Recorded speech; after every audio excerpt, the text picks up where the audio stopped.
You're standing in a valley that used to be a forest.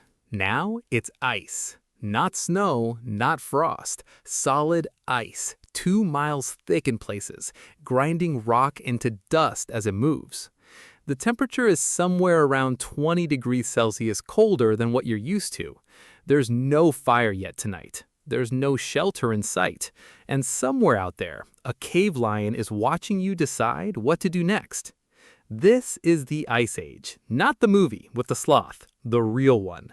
And the fact that you exist right now, reading this, on a phone, in a heated room, is proof that somebody, some group of soft-skinned, hairless, physically unimpressive primates, figured out how to survive conditions that killed off almost every other human species on the planet. This is the story of how we made it through. And the more you look into it, the less it looks like luck. Let's set the scene properly. Earth has gone through at least 5 major ice ages in its history, but the one we're talking about is the last glacial period, running from around 120,000 years ago down to about 11,500 years ago. It peaked in a stretch called the last glacial maximum, roughly 26,000 to 19,000 years ago, when global temperatures sat about 4 degrees Celsius below today's average. And in the worst-hit regions, closer to 10 to 20 degrees colder. Ice sheets more than 2 miles thick buried huge sections of North America and Northern Europe, places that are now cities, farmland, forests. Chicago, Berlin, most of Canada were under permanent ice.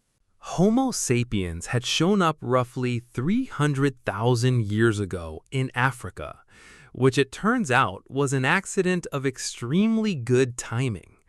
Africa stayed largely shielded from the worst of the glacial devastation, giving early humans a kind of buffer zone while the planet outside was falling apart. But at some point, staying put stopped being an option.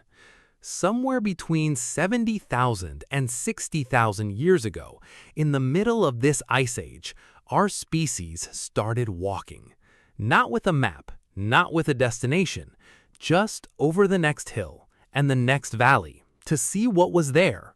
Some of them kept going until they hit landscapes so brutally cold that even Neanderthals, a species already built for cold weather with stockier bodies and bigger noses for warming air, avoided them.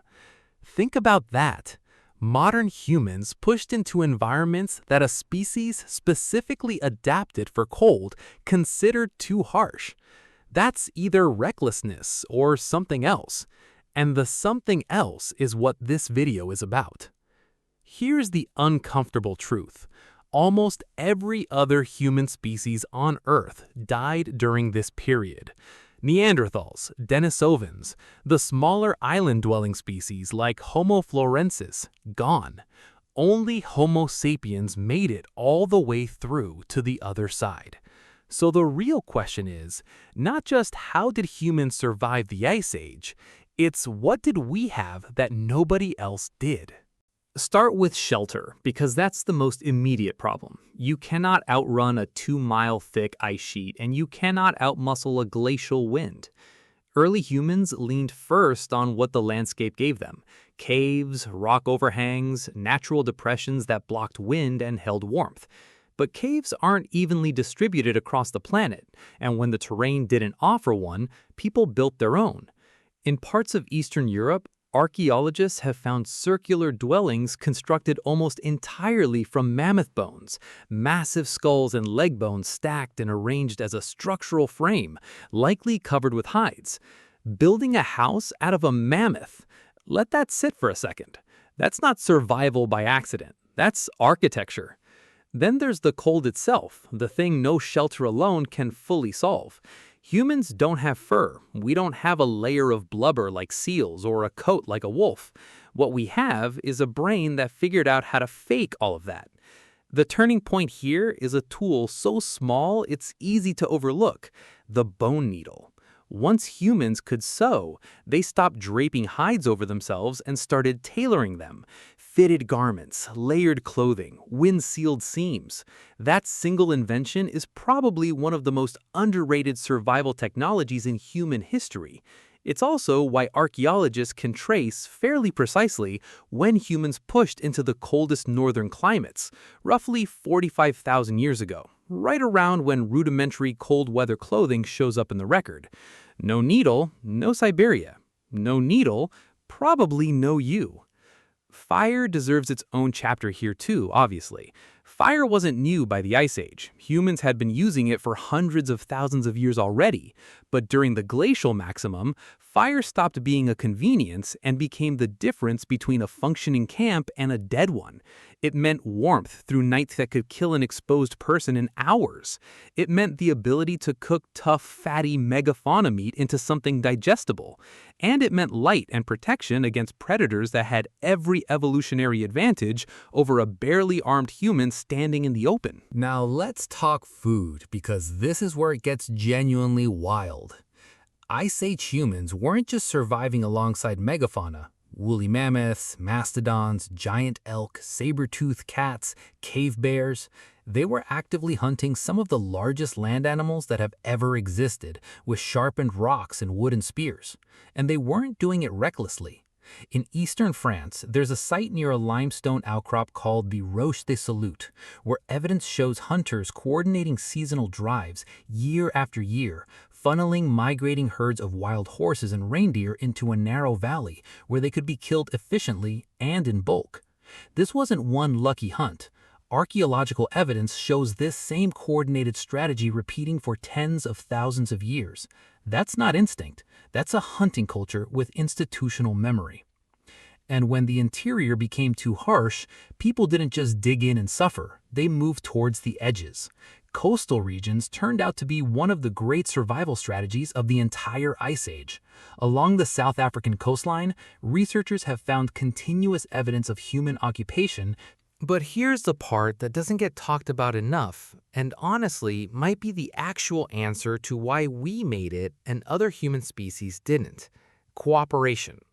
Coordinated hunts like the one at Roche de Solutré don't happen without planning, division of labor, and communication sophisticated enough to organize dozens of people around the shared, delayed goal. That kind of cooperation doesn't emerge from nowhere. It's tied to the same period where we see the explosion of symbolic thinking, language, art, ritual. Cave paintings from this era aren't just decoration.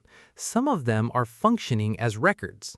In the Cascar Cave in southern France, there are paintings of animals like the great auk, a cold water bird that no longer lives anywhere near that region today.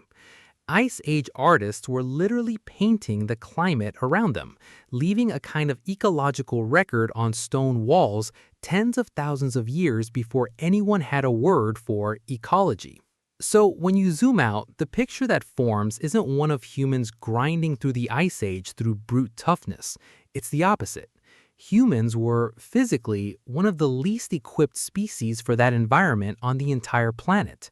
No fur, no claws, no natural insulation, comparatively weak. What got us through wasn't the body, it was everything built around the body.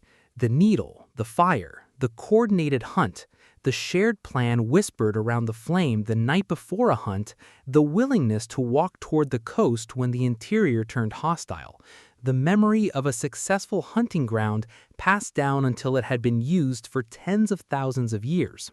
Every other human species on Earth had some version of these tools too. Neanderthals used fire. Neanderthals made tools. Neanderthals were, in some ways, physically better suited to the cold than we were. But something about the scale of human cooperation, the depth of our symbolic thinking, the sheer relentlessness of our tinkering, sewing tighter seams, chipping sharper points, organizing bigger hunts, gave us just enough of an edge to be the ones still standing when the ice finally started retreating around 11,500 years ago. So next time you complain about the cold on your way to your car, or you shrug on a jacket without thinking twice about it, remember what that jacket actually is. It's not fabric. It's the end result of a bone needle invented by someone who had never seen a machine gun, refined and passed down across hundreds of generations by people who had absolutely no guarantee they'd survive the night, let alone that their idea would outlive the ice sheet that nearly buried it. We didn't survive the Ice Age because we were strong. We survived it because we refused to stop figuring things out.